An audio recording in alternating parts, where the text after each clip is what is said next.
Welcome back to the News at 10. Let's quickly head back to Benin City, the Edo State capital, where a former member of the House of Representatives, Mr. Wesley Idahosa, was with us earlier. The line seems much clearer now, but very quickly before it gets really bad again, what do you think will eventually play out without necessarily constituting a bottleneck for the smooth running of the House, now that we've seen this rowdy session? Well, I think that the decision has been made by members of the minority party appropriately, and I think they should allow that to stay and then work out a mandate for the caucus.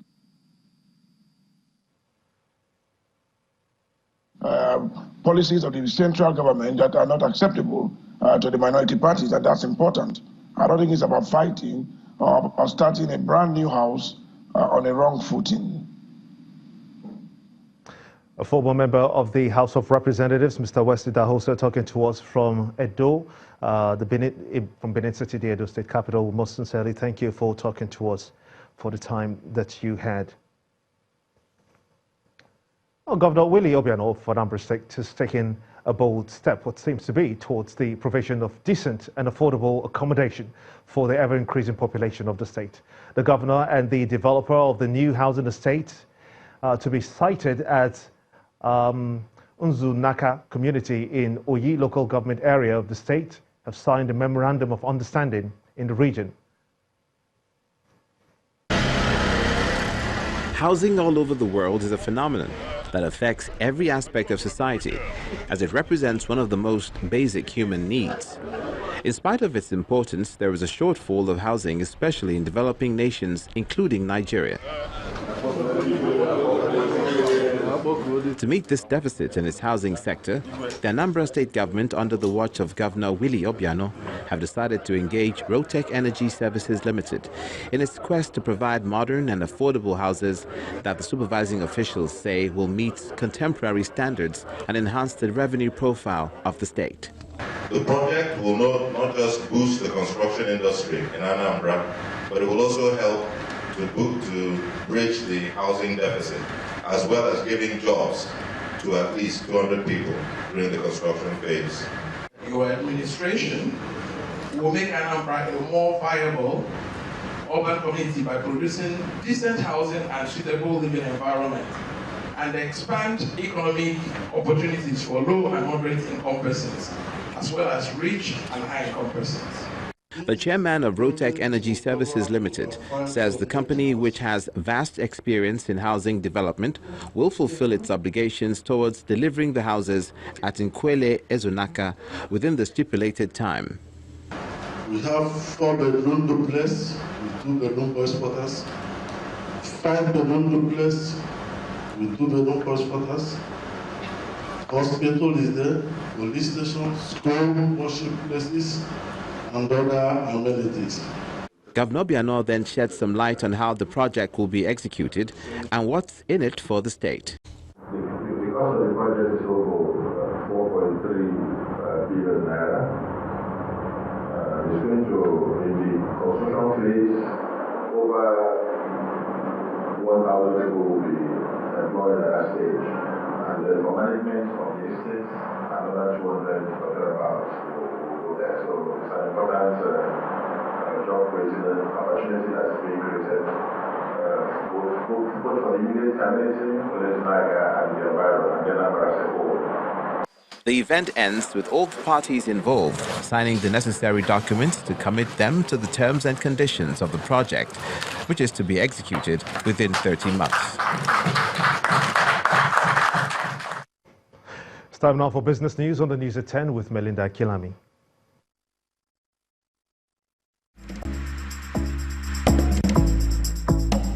You First. First Bank.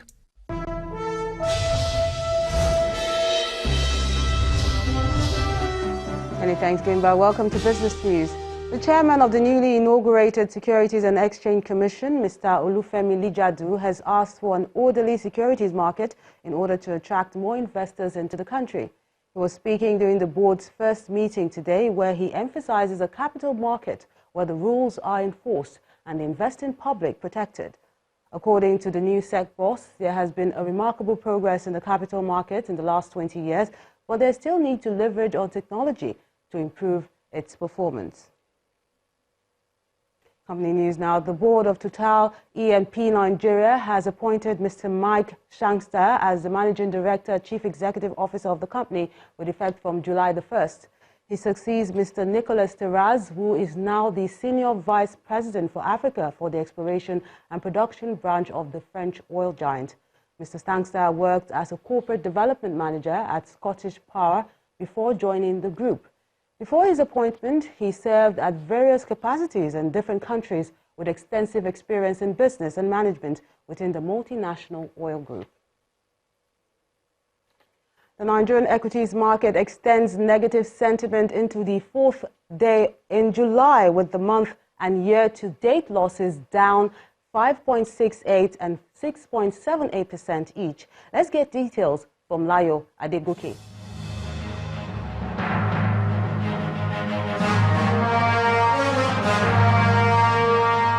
Thank you for joining us on the Stock Market Report.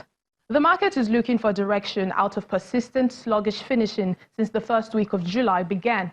The all-share index ended the fourth trading day of the month in negative territory, down 0.26%, with the equity cap lower at 12.914 trillion naira.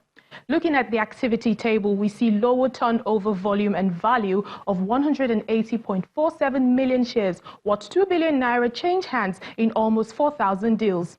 Now, 3 out of the 5 sectors we focus on ended in the red. Insurance down the most by nearly 0.5%. Oil and gas and banking shed 0.29 and 0.12% each. The share price of corn oil remained unchanged at 21 naira, even as the company reported a better earnings per share of 259 kobo on a net profit of 1.7 billion naira for full year 2018. And 11 PLC notifies the market of closure day for its earnings result. On the list of top trades are Lafarge, Axis Bank and UBA, while these are the 3 gainers and losers for the day. Well, that's it on the Stock Market Report. I'm Layo Adegoke.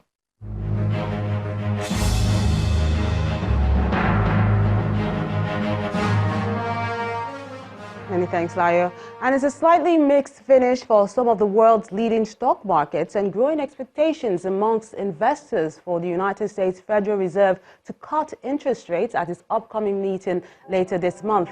Here are some of Thursday's closing numbers.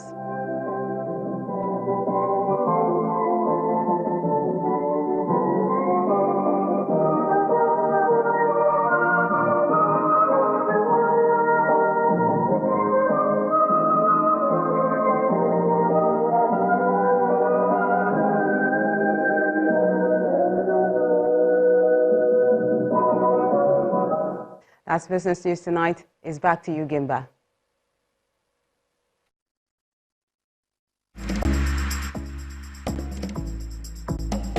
You First. First Bank. Nigerians have been confirmed killed in an attack on a detention center near the Libyan capital, Tripoli. The Nigerian embassy in Tripoli confirmed 3 women were amongst the dead. Let's get a wrap-up of the international news. Simon Pusey is standing by with Around the World in 5. Good evening from the Channel's newsroom here in London. More details have emerged surrounding the fire on board a submarine which killed 14 Russian sailors. Authorities say the main cause was a fire in the battery compartment, which then spread through the vessel. It's also been revealed that the top-secret military craft was nuclear-powered, but Russia's defense minister said the reactor had been isolated from the fire. A requiem service was held in Kronstadt Naval Cathedral earlier. The senior officers died of smoke inhalation as a result of the fire. The craft is now at Severomorsk, the main base of Russia's northern fleet. Russia's president said 7 of the crew members held the rank of captain, first class, and 2 were holders of the Hero of Russia, the highest military award issued. Royal Marines have boarded an oil tanker on its way to Syria, thought to be breaching EU sanctions. Marines in Gibraltar detained the supertanker Grace 1, boarding the vessel using helicopters and speedboats on suspicion of carrying crude oil. The refinery in Syria is subject to European Union sanctions against the country.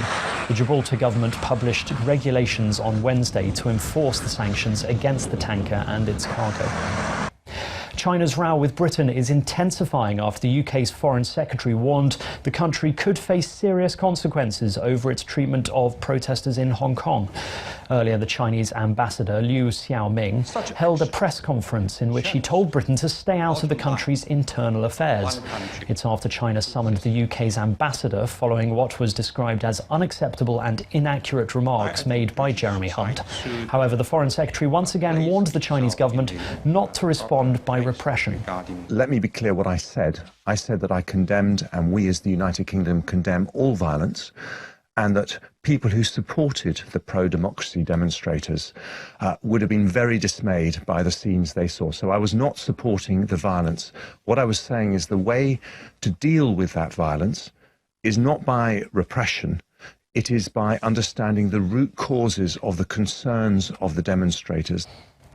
The United Nations has said it has information that Libyan guards shot at refugees and migrants who tried to flee from the air raids which killed more than 44 people. At least 130 people were injured in the attack, which the Libyan government blamed on an airstrike by forces loyal to the warlord General Khalifa Haftar. Most of the dead are believed to be sub-Saharan Africans who are attempting to reach Europe from Libya. The Australian student who was detained in North Korea has been released. Alex Sigley, who's 29, was studying in the North Korean capital and had been missing since June the 25th. Asked by reporters how he was, he replied with just one word. How do you feel?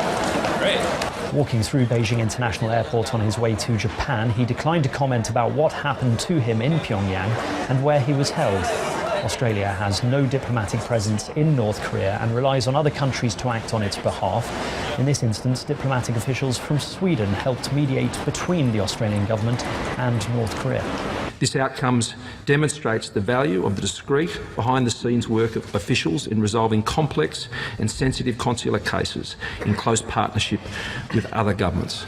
I'm sure we all could not be more pleased that we not only know where Alex is, but we know he is safe. A volcano on the Italian island of Stromboli has erupted, with one person believed to have been killed by falling stones. The unexpected eruption started fires on the western side of the small Mediterranean island, which lies north of Sicily. Releasing hot, trapped magma, the powerful explosion enveloped the popular tourist destination in ash. The person who died was believed to have been out walking at the time. Another person is thought to have been injured. At least 6 people have died and over 190 others injured after a tornado hit a city in northeast China. This amazing footage shows the sheer power of the twister in Liaoning province, with the tornado hitting the city of Kaiyuan at around 5 o'clock in the afternoon. It lasted around 15 minutes, wreaking havoc on apartments, factory buildings and power lines. The city government said around 210 people have been rescued from damaged buildings. And finally, fireworks are a common sight in America today as the United States celebrates Independence Day, but not quite like this. A store caught fire in Fort Mill in Southern California, igniting its inventory and setting off hundreds of fireworks. Crews were working to extinguish the blaze when more fireworks started to go off. According to local media, no injuries had been reported. And that's your international news around the world in 5. Brilliant. Thank you, Simon. Still ahead on the news at 10, Kano Pillars and Niger Tornadoes qualify for the final of the 2019 Aiteo NAF Federation Cup. That's on Sports News. Stay with us.